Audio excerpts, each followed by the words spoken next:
Bienvenue à toi sur la chaîne de Gigafourmis, les fourmis les plus balèzes du game. Et aujourd'hui je te présente une fourmi pas très balèze, une fourmi tranquille, un peu mignonne. C'est la Messor Structor. En gros c'est une fourmi moissonneuse, donc une fourmi qui mange des graines comme la Messor Barbarus que je t'avais déjà présenté. Comme d'habitude tu as la vidéo dans un coin de l'écran. Et c'est un peu la version plus petite des Messor Barbarus pour faire très simple hein. Donc c'est une toute petite Messor qui fait des petites colos. Donc avant de te parler plus en détail de cette espèce et de ses comportements, je vais faire comme d'habitude, je vais te présenter le setup. Là tu as dû le remarquer, c'est un setup très minimaliste.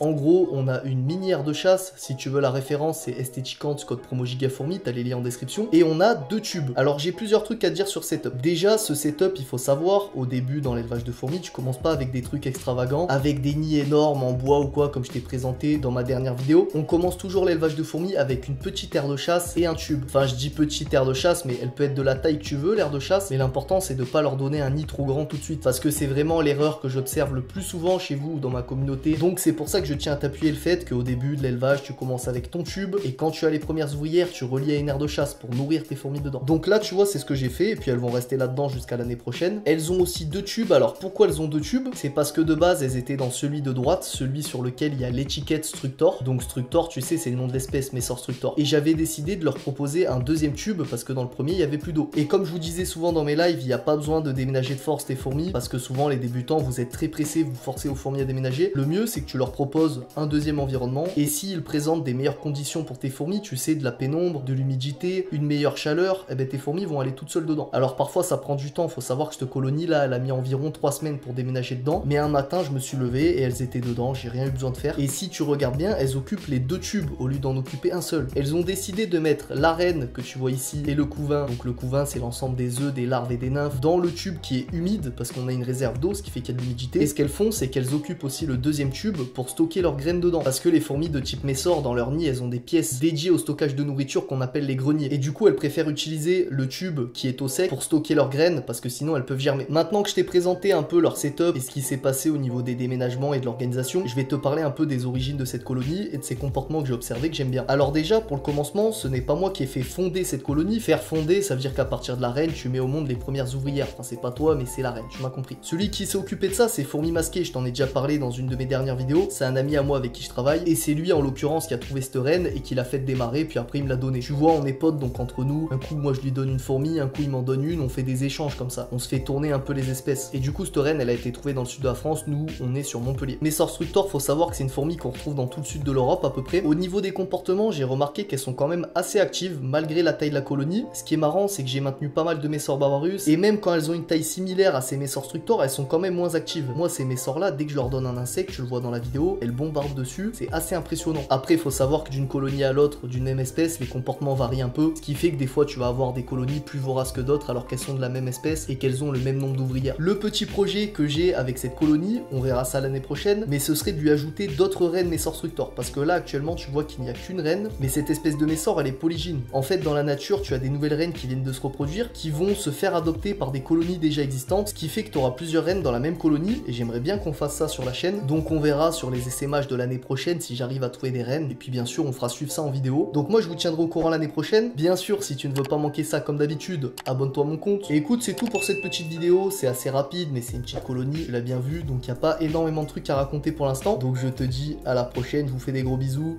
ciao ciao.